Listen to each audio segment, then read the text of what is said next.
Here's a fun one for you. I'll notice people love to make fun of this about the LEC, but the one I wonder about is this, mate. What if the Saudis buy into LCS? There's spots available, mate. They have money. They would have been. What if they bought into LCS? That would be interesting, wouldn't it?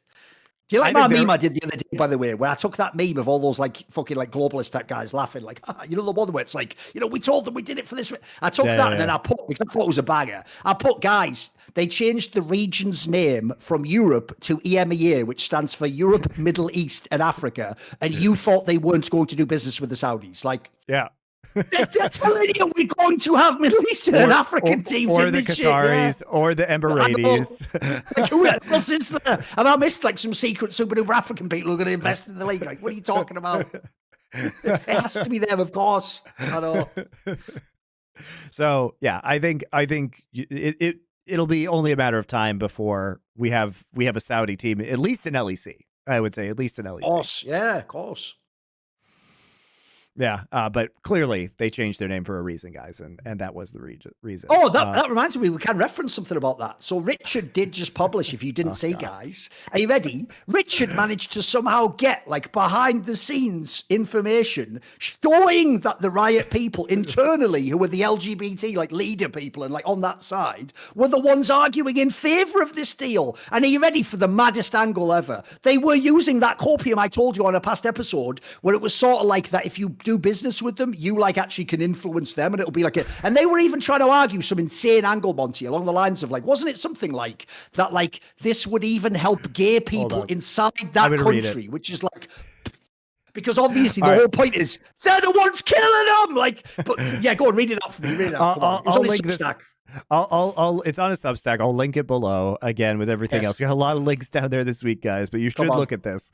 It's so funny because remember that the fundamental reason why Saudi Arabia is doing this is because they are trying to create public association with companies like Riot Games so that in people's mind, Saudi Arabia as an entity is normalized, right? Yes. So if anything, it works exactly the opposite direction whenever anybody partners with them, because that's one fewer person who will call them out. And it's one fewer entity that will, in fact, just go ahead and make people think that everything they're doing is fine, or that it can't be as bad as people say, or that they are trying to change, which they are not, by the way, very clearly not. So Richard has some Slack messages from the Rainbow Rioters group. You already know this is fire when that's what it's called. So hit me with which is like Riot has these internal communities, and I guess like the LGBTQIA plus community is called Rainbow Rioters. And so some of these people, it's unclear whether they have, I think they're just random employees who are like chiming in as part of the Rainbow Rioters group. I don't think it's somebody who's like in the esports department. That's not the sense I get, but maybe it is. Anyway, so here are some responses. I'm going to read them. Hi, folks. I've been hawkishly following this thread. As a leader of Rainbow Rioters who has helped drive some of the Pride content we do for players, I wanted to offer some context. When we talk about Pride content, there are enormous complexities when thinking about localization and publishing it when it comes to every single country that our game is played in. You can imagine the spreadsheets and local cultural input that is needed for such a project. Thorin, just imagine the spreadsheets. The Pride spreadsheets. Is there like a tab on the spreadsheets where when it's like Korea, Iran, it's like, do not put anything gay on the screen? Like, what is this spreadsheet there? Can I see this one? Yeah, keep going, keep going. When I think about the countries where LGBTQ plus issues are hot topics, there's a gradient of how much we can help queer players in that country feel recognized. Sure, I would like it better if we could promote inclusivity and have all of our LGBTQ plus content on full display in every country equally. But that's not the way the world works. And consequently, we must find other ways to push the envelope. Oh, they're being so sneaky, Thorin. They're pushing the envelope. In some countries, we get to release Pride emotes, but under different localizations, such as Festival of Colors. In some countries, we choose different images for publishing articles. I can't handle this. That only show queer characters hugging instead of kissing. We try to meet the country where their viewpoints are at, but pushing it forward by a few degrees. That way, we don't alienate players, and also help LGBTQ plus players feel seen to the best of our ability.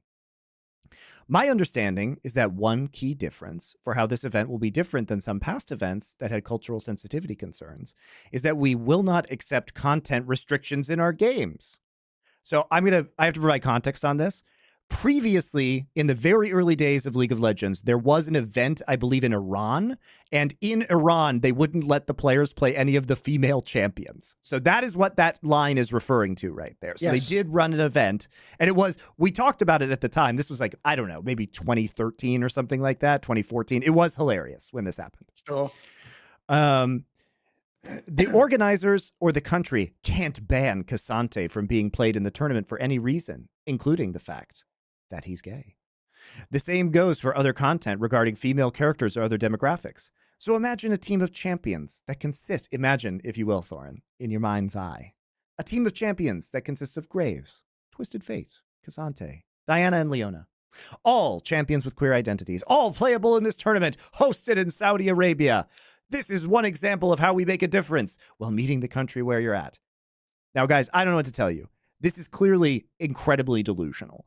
So first off, how does it help provide any kind of pushing the envelope if all of the representation that those characters are gay is not available in that country, so therefore nobody knows when you play K'Sante? Oh no, this is what's crazy, Monty. That K'Sante if people is gay? don't get it, this is a perfect example of using corporate speak to lie and say the opposite of what the impression you're giving it. So I'll run through those three for you, Monty. I'll do it really quick. So when they say, oh, we might not be allowed to do Pride emotes, but we do a festival of colors. So you expressly don't do Pride then. So in other words, you know, the concept of Pride is you're proud of your lifestyle. So you're going to tell everyone this is your lifestyle. Instead, you're going to secretly do that in a way that would only work if expressly it wasn't known that that was the meaning. So what you're saying is you're not going to represent that. So then here's the second one, similar kind of, you'll notice it's a similar little sort of fucking bait and switch, Monty. So then they go, we might not be able to show these characters kissing. So a rare actual overt example that would show that the characters were gay or had an alternative sexuality. Instead, we'll show them hugging,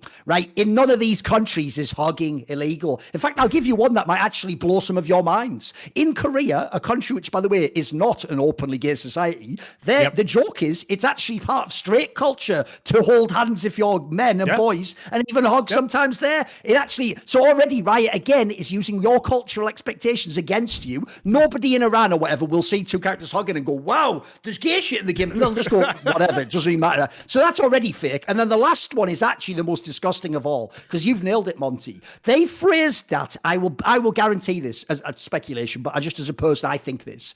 I am almost sure, Monty, they phrased that very carefully about like the in-game elements to sound like if you've heard that in other countries they don't say a character's gay or they take out the cutscenes in Overwatch, it sounds like they're saying they won't let that happen, which would be a big pushback, by the way. If you had events in like China and you showed this stuff, that would be fucking enormous. By the way, it might be a massive problem for you. But as you said, what it really means is we just won't let people not allow you to pick K'Sante. We won't, by the way, actually flex the fact that his character's gay and do what. No, we won't do any of that. Of course not, you fool. Why would you do that? But we'll just let you pick him in the game, even though that has not. Remember, guys, in the game, it's not a single player game. You're not encountering a story. He doesn't have like a voice line when he kills someone where it goes, I'm here, I'm queer, and I'm proud of it. Deal with it. Like it's just a champion in the game. So what's mad about this whole thing is this. That'd be amazing. Someone who claims to be in favor of all the LGBT stuff is telling you to your face internally that if we just essentially hide all of the gay stuff and don't make it obvious, then actually we're heroes, are you ready, who actually represent gay people in that country, even though we are expressly doing business with the people oppressing them.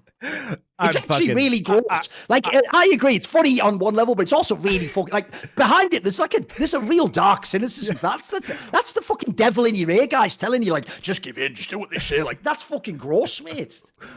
That's internally messaged. Come on, boys. Well, I mean, this person is, like, gaslighting themselves, which is so fucking incredible, right? Because, like, your point, it doesn't matter, like, if you know that something is a certain way, but the other person doesn't know that that thing is that thing.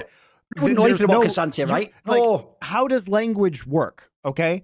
The purpose of it is to transmit ideas to other people. But if they don't know what this object is, then they can't possibly, it's not pushing the envelope and sharing a message, because the message is empty, right? Yes. You're seeing one thing through your perception, and this person's seeing another thing, but they can't see the whole picture, because you are actually preventing them from knowing the thing that you want them to know. So it doesn't do what you think it's going to do.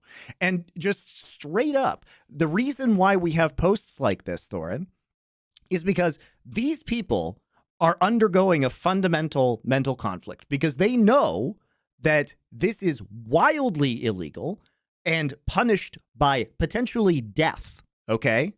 Right? In Saudi Arabia.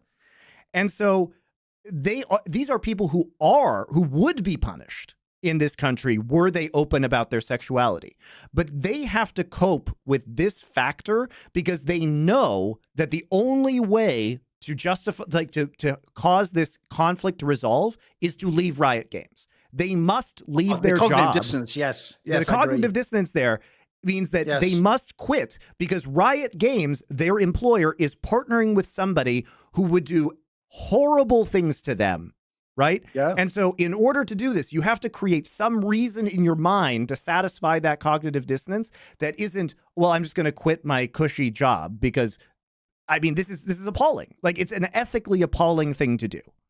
And by the way, before anyone gets into, because another thing people love to do is go and look up the letter of the law, Monty, and claim like, no, they've changed this, no, they don't do that. No, here's the problem. The problem is, what do you allow in your society? So I'll give you two examples. You know, when it's been reported by people who've looked into the Saudi thing that they've shot people at the border, do you imagine that was a government decree written on a piece of paper? Like, we agree to kill someone, but that was obviously never fucking marked down. They just did that and let it happen. So similarly, I'll just throw this out there. I saw something recently, which is very alarming, that apparently in some Arab countries, including Saudi Arabia and apparently like Dubai and stuff, sometimes they'll do stuff like have someone from a totally different ethnicity, like African or something, as like the housekeeper. And they've done like insane stuff that you would think come from stories of like fucking like Egyptian emperors and stuff, Monty, and pharaohs. Like, they're doing stuff like just for laughs, knocking them out of windows and stuff and letting them just die. Like, again, do you think that's ever prosecuted? Of course it isn't. Essentially what we're talking about here is, in this scenario, they'd probably just turn a blind eye. So even if they changed, by the way, all the laws in the country, all they'd have to do is just not arrest people who do certain things to these people. It's why ages ago, when I brought up that thing about LS and the Korean culture, everyone were mad at me, Monty, because they were like, but officially this isn't true. And it's like, yeah, but the question is, what's the day-to-day life like? Like, they obviously just turn a blind eye, or they tell you just don't say you're gay there. Like, that's a soft version of it. In this country, like you're saying, there are very real consequences that can happen. And it's definitely not like, this is why I hate that whole take of like, it's all changing though and it's great now. Well, first of all, it hasn't changed enough. And secondly, it isn't good now. And then thirdly, why make that your angle? Like, the weirdest part about this is this. That's why I know that you're right about it. It has to be that the person's battling themselves as they say this. Yes. Because the real angle, if you actually just want to take the money and do business, is ignore this angle. Just go, hey, we're just here to do esports, guys. We're just doing business. If you did that angle, it's way more effective. Instead, they're trying to simultaneously do business with Saudi Arabia, but also convince themselves it's not only okay, they are heroes for doing it. That's the craziest angle. It shows how, at the end of the day, Monty, every individual does need to believe they're a good person. You know? But this is this is part of the Riot cult. They have to believe that they're changing the world in some way, right? And that this isn't just a cold business decision about what they're going to do. Here's another one. There's another quote here. So another person chimes in. Thank you for addressing this. As a rainbow rioter, not representing everybody, obviously, I think that our participation has net positive effect here. It can't. You are losing in this exchange. In this exchange of PR, you are fucking losing. Let's be clear. We have a large community in MENA region, so it's Middle East, North Africa. That's what that means, which includes LGBTQIA plus individuals and women. We know for a fact that not all players feel safe enough to come out in certain countries. We have those in EMEA as well. And they are engaging with our games and even playing professionally. By participating in the events in the region, we can promote our values indirectly and show support to all the players, including those from underrepresented groups. We also have an opportunity to have positive impact on the gaming community as a whole, especially if we work around the messaging, why we participate, etc., to address any concerns. Players always appreciate when we are being transparent and honest as much as we can. Always happy to chat about any concerns or if any help with positioning is needed from the regional point of view, and if you folks find it helpful, heart emoji. Like, This part's so creepy because that almost implies, by the way, if you're going to be like persecuted for being gay, just contact a rioter. How fucking out of pocket. You've got a team on how you daft cunt. You can't actually do anything. What are you talking about? And what a mad statement that is at the end there. I mean, just think about it. Just think about this logically. So you are a fucking video game company, and your idea here is that if you allow people in Saudi Arabia to play your video game and see characters that they don't know are gay within that game, that somehow you're going to indirectly promote your values? And let's pretend you did that for a second. Explain to me how this results in a changing of laws in Saudi Arabia from the governing king. Like, explain to me how this actually changes anything, because I can explain very clearly to you why you working with them makes their crimes less bad to the general public of the liberal world. Here's another part that these people are making a mistake on. I made this point in a past episode. They're acting. Look, I'm going to now pretend that I accept the premise, Monty, that countries like America are a constitutional democracy sort of / republic, and that voting's real and elections matter. But if we accept that premise, you know, that bullshit sugar pill we all pretend is real. So if we pretend that's real, at least in America, on some level, you could claim that if you cause a cultural change, it could also change the leadership, right? It could change who they vote for. In a system that is essentially autocratic, Monty, from the top down, with literal royalty being the ones that rule the country, even if you did this for these people, how would it ever affect the guy at the top? And then, are you ready for the punchline? You're doing the deal with the guy at the top, and he is telling you, in exchange for this deal, you will not do any of these things. And you're going, yes, sir. Yes, sir. 3 bags full, sir. Thank you for the Saudi money. So the joke is, you're not only not changing anything, you're definitely not, because you're working with the guy who autocratically from the top down enforces all the culture in their society. Well, like, the real joke is, even if every Saudi citizen agreed with Riot, it wouldn't matter if the fucking top-down people said no. Well, and you're working with those people. And even if you did change the culture, like, it doesn't change the laws that make it illegal to do any of these things or to be this way, right? So you can't, you could, I guess, know more, but you couldn't actually engage in any kind of behavioral change or societal change because society still says you can't do it and that it's very illegal to do these things.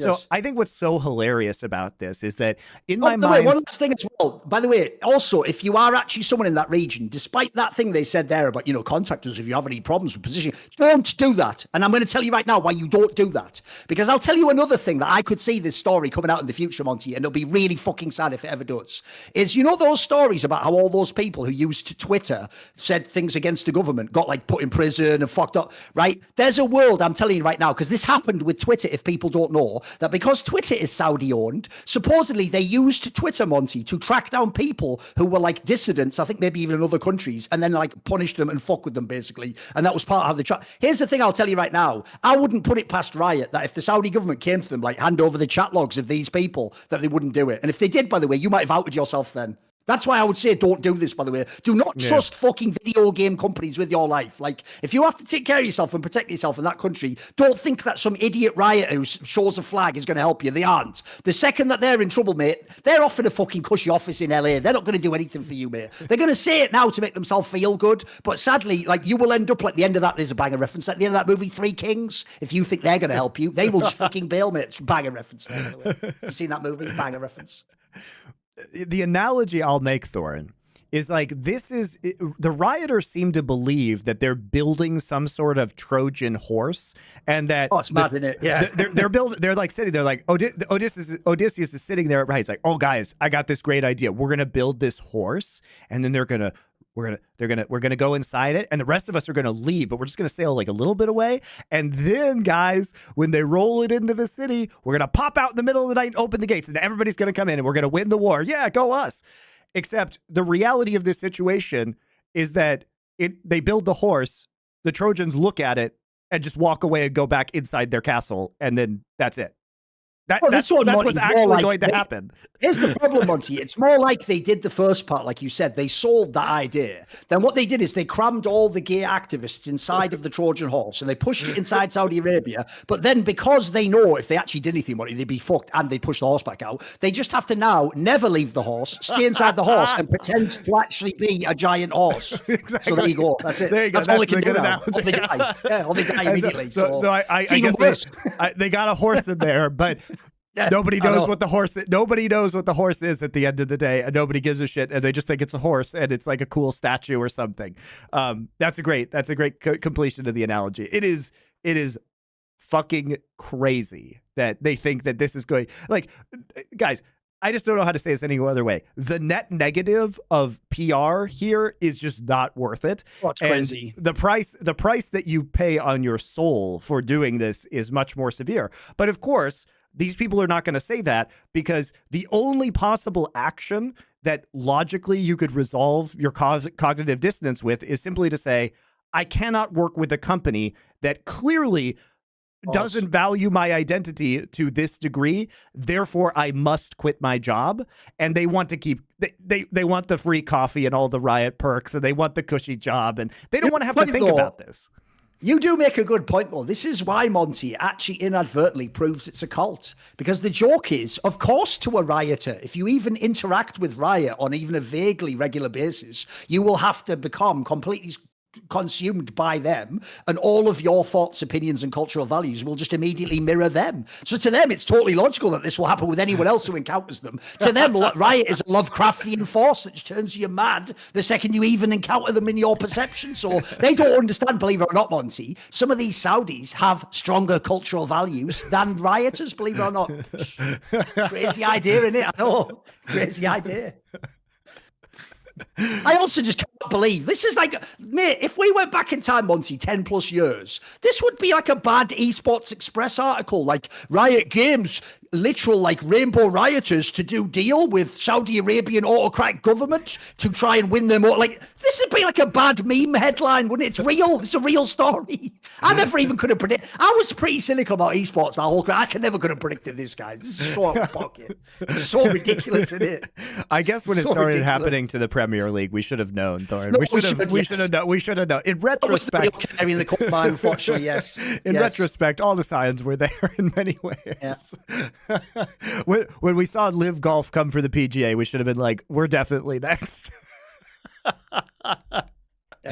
Oh my God. It's tragic. It's tragic, really. But anyway, that's something, of course, you only hear on Something Inside, because you can't hear it anywhere else, guys. See it on the subreddit because of the old Richard Lewis convenient Reddit ban again that just happens to save Riot stars for the millionth time. Weird how that works, isn't it? Yeah, weird how that one works, isn't it? Yeah.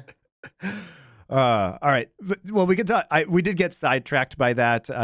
Yeah. Because we talked about it, guys, because it is actually extremely important to understand how Riot internally sees this issue. Because I, at least personally, find it very alarming the way that they are reacting to this internally. And it shows that there's a big difference between what happened with the Neom stuff a few years ago and what's happening now. Which is crazy to me that they could have successfully pushed back the Neom. I want to see what you think of this. Dude, after seeing what's happened now, and that story Richard put at the time that showed that apparently Riot themselves were always happy with the Neom deal. They just didn't like the bad PR of all the LEC stuff coming out. I'm just going to say it right now. You know what? There's a lot of people I do like and respect on that LEC broadcast. I don't think that Neom thing even happens if Frostgorin isn't in that room. I'll give her credit in this one sense. At least she did have the balls to do it. She would at least cause some problems. Even if she wouldn't always follow through and tell you publicly who did stuff. Sure, she didn't complete it. But the difference is, I think the other ones just went in solidarity with her, mate. I actually think some of these people may not. I can't know. I'm speculating, obviously. But I don't think it would have been as big a deal. I think they might have expressed concerns, but I think if it happened, it would have happened back then. So that's also another reason why it doesn't surprise me at all. This is going to happen now. Like you said earlier, Monty, it already could have happened. Remember, Falcons tried to buy Astralis. Dude, I think they're just going to be in the league next year, whatever the next sale is. It's just inevitable at this point. Like, it's obvious Riot does not have a problem working with any of these countries. I mean, why they would... Here's the thing I'll never really understand, Monty. Aside from for PR reasons, and that obviously can eventually be superseded by financial reasons, that you need the money to run the league. Aside from PR reasons, why would a Chinese company care? Because I don't care what anyone tells me. Tencent is Riot Games. Why are we pretending it's still like a bunch of people who did a cool little startup in LA? Like, it isn't. Like, it's a bunch of Chinese people. And spoiler, if you know, the Chinese, by the way, deal with everyone. They're doing shit right now in Africa and in the Middle East. They don't give a fuck about that. By the way, they also do business with countries that use like slave labor and all sorts of shit themselves. So the idea they would ever care is ridiculous. Like, if I look at it now, the worst thing is not only will it happen, but there won't even be the pushback, in my opinion. It'll be very mild. Like, here's the thing, you know what? I'll give people credit based on their past actions. I could believe, by the way, Monty, there might be a world where maybe someone like Medic might imply he doesn't like this. So, some people have put themselves out there and shown they might do that. Some of the others, I think, will just go along with it. They'll know which way their bread's buttered, as we say in England. They'll just have to go along with it. If they want to work in the industry, they'll just think, right, this is the compromise I have to make, right? Well, it's also just going to creep in over time, because the start of this is, oh, we're just going to have this tournament in Saudi Arabia, and you can choose not to go to Saudi Arabia. And then it becomes, oh, they own an LEC team, right? And so, well, I guess I can just request. I'll give you a prediction. If they send teams like from LCS and LEC to Esports World Cup, Monty, here's a prediction for you. It'll all be messaging like this. It won't even be about how good the tournament is. It'll be, we're treated so well here. Oh, look at this, like, luxurious things. It'll be all about like how incredible the culture in Saudi Arabia. That'll be there as well, mate. That'll be there too. Of course. And the Saudis know that, because when they invite people with big social media followings and they invite the teams, and the teams make documentary content, and they do treat them well. Like, I'm not saying they don't. They do, because that's part of the charm offensive that they deploy, so that they don't, like, all of this, mate, by the way, guys. It's the same in China. If I went to an event in China in CSGO a few years ago, Monty, they would have me in the best hotel, you know, like the buffet with like every world cuisine. Yeah. But it's because they want me to go back and go, China's fucking amazing. Meanwhile, if I leave that hotel and go down one street, I see a guy in like the fucking gutter, like selling like cabbages for 1 cent or something. Like, that's the problem. They want me to see one part, but not the other part, obviously. And guys, here's the reason they do this. And this is why, at a fundamental level, the thought that you can change them is so ridiculous, because the reason they do any of this stuff, any of it at all, is so that they don't have to change. They do it so they don't have to change. So by you agreeing to this, you are helping them actively not change the things that you don't like. That is what you are doing. There is no other interpretation. Monty, are you ready for an even more cynical angle I'll apply? I would even argue if they really did just culturally change, then they could just actually change some of these laws, and then we wouldn't even have to be paid. We'd all just come and have events there. So I'll argue it's even more cynical. They're essentially paying a higher premium, Monty, to not have to change the rules about gay shit. And so as a result, what you're actually doing, if you're Riot, is you're getting more money because this is absolutely abhorrent. Like, that's the craziest part about the morals of this. Is like, you're going to make more money as a result of that, because you probably just go add an extra zero. Okay, maybe I think about it. It's like that sort of shit, it is. Yes. Yeah, of course. They wouldn't have to pay a premium if they would just fucking change, would they? We wouldn't have to have these conversations. Oh my God. So wild that you think that the level of influence you can have in your silly ass little video game, Riot, is somehow like bigger institutions than you have already caved, right? The fucking entire golf professional circuit caved. That's way bigger than esports. By the way, I'll just throw this out there as well. Let me know when, one, old Travi Gum has an opinion on this topic, or two, he asks a Rioter about it on camera. Gonna throw that out there. Because apparently Travis, by the way, is some sort of hero for asking his own friend questions that his friend chose not to answer. Apparently, here's what's hilarious about that, you dumb fucks. He didn't even do that to Mark Merrill. He essentially gave Mark Merrill layups all the time. And then when Mark Merrill started to fuck up an answer, he helped Mark Merrill quickly get out of his answer and say something different than what he was saying. So the joke is, the bare minimum would be to interview the LCS commissioner and ask him at least what's going on. And then by the way, he's totally in his one prerogative to say no comment or I'll waffle around it. But what that actually exposes that you guys don't get is, why was Travis not doing that in the past? When he used to actually, the real joke is this. That's the purpose of Mark Z right there, Monty, is to at least be able to not answer a question by answering it, if you get what I mean. The problem they had before was Jackie Felling couldn't even answer a question. She wouldn't even take questions. So we've gone one step up, guys. They now just tell us to our face a bunch of political bullshit that tells us nothing. We're not ever going to get the answer, but we're one step closer, and it's just because it's Mark's. That's it, Mark Z. There you go.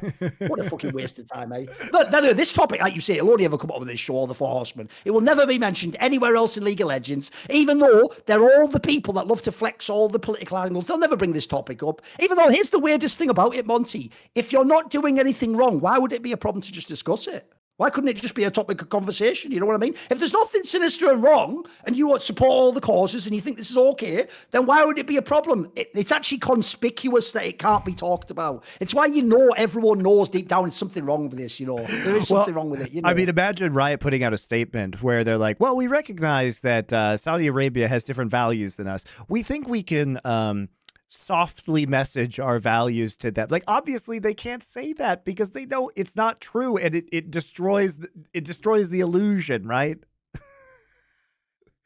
It's so funny. Oh, I don't know, man. Like it's deeply depressing because apparently nobody, even internally at Riot, is going to speak up against this right now because they know it's inevitable, and so now the copium is coming in so strong because they have to resolve the cognitive dissonance, and so now everybody's just high on the copium instead because they know there's no way that they can stop it. What? They're literally doing the meme. People who are just sat draped in rainbow flags are going, "What the hell? Now I love the government of Saudi Arabia." What are you talking about? What are you saying out loud, bro? What are you doing? It's like I can change. You're like, this situation sure is awkward. It's I can fix MBS. I can fix him. Monty, you're right. It's like a toxic female relationship. Yes. They're like, I can fix him, but it's MBS instead of like the boyfriend. I know. Like, this is some Riot. I can fix him. I know. I can't take the direct approach, but if I softly hint for enough years, I can fix MBS. Also, you could also do that meme, the guy in the street with his girlfriend looking back at the other girl. Could just be Riot, and then it has like, gay rights on the side, and you're just looking back like that Saudi Arabian bag. You're just looking back over your shoulder at that bag, that dirty bag. The saddest thing, by the way, I'll just actually, for once, I say it for once, it's on brand. I'll actually self-fillet, our auto-fellation coming on right now. I'll just blow our own horn. If people don't know, it's actually even more significant, that people like me, Monty and Rich Lewis haven't just taken this giant Saudi bag. Like, if anything, didn't we work our whole fucking lives in esports? Like, we are the people who should cash out, if anything. Like, Richard jokes about it, but it's sort of true. He's actually smarter. If he was going to cash out, he could have cashed out for millions now. Like, not fucking 10K like dickheads did half a decade ago. Like, if anything, like, we should be the people who deserve the bag. But the problem is there are certain bags that you don't necessarily want to pick up because when you pick them up, it isn't just money and it might change who you are and who you're perceived to be in the world, which is what Riot isn't thinking about, sadly. Yeah. Rough times. Do you know the weirdest thing about all this as well, Monty, is this just shows you how fucked the esports industry is. Because people who've marketed that they're all about gay rights will work with people who, checks notes, hate gay people, just rather than convince a fan to give $5. Which one's the Gordian knot? That I care about gay people. Well, one thing you'd never do is work with people who hate gays. Yeah, but that's better than trying to convince a guy to pay $5 for the product. Like, how far have we gone, guys? Like, can we not just get fans to pay for this product so we don't have to have autocratic governments pay for it? Like, by the way, I would gladly pay $5 for LEC. Why wouldn't you? Yeah, sure. I'd pay it today for a pass this week. Why wouldn't I? Is it that crazy that you would pay for a Twitch sub just to see League of Legends esports? You could use a Prime sub. Fuck it, man. Like, isn't that worthy of paying? I think it's worth paying. It's a great idea, Monty. It's not something I'd suggest, but I'm just spitballing here. Here's an idea. Have a pay-per-view crowdfund element, and some of the money goes to helping gay causes in Saudi Arabia.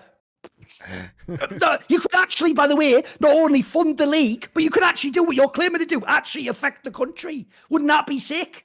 Or here's one. You do something, Monty. Here's a great angle. You have a fund where what happens is if someone in Saudi Arabia, you'll love this, it's a great angle. If someone in Saudi Arabia is gay and they get persecuted, but they're famously someone who plays League of Legends and has an account, you have like a fund of like lawyers that go and help them. That's a fucking banger idea. Crowdfund that from all Western people during Pride Month. Problem solved. Problem is, guys, they're not even trying to do something like that. That's just a fantasy dream. This is just marketing. It's actually how you know, by the way, none of this ever was real. They never really cared about any of these issues. tattoos. It was just something cool to say you did, so you get the clout from it, and then you go on with normal life. Because let's be real, in everyday life in America, it isn't the case like in Saudi Arabia, you're constantly persecuted in your life. So they don't actually have to ever have skin in the game. But in this case, the reason it's gross is you've basically gone to the very countries where you have to have skin in the game, if you talk about this topic, and said, I'm going to actually be paid to not have skin in the game. Like, that's just sad. That's just sad for everyone involved, I'm afraid. And if you are one of those people, at least know you're deluding yourself. At least be honest with yourself. Even if you have to pull up with the bullshit that they say publicly, don't internally like this gaslight each other that this is cool. It isn't cool. I'm not even, by the way, someone who agrees with your opinions, but I just think this is fucked up because it doesn't even make sense for you. This isn't even what you want the world to be, is it, guys? Come on. Yeah. I don't fall into, I would not be persecuted as far as I know in any way in Saudi Arabia, right? I don't even fall into this. So like, apparently I care more than the people who do, which is wild to think about. Wild. See more cool, funny, interesting clips based on topics from my content? Well, subscribe to this channel then, or, be a pleb and don't.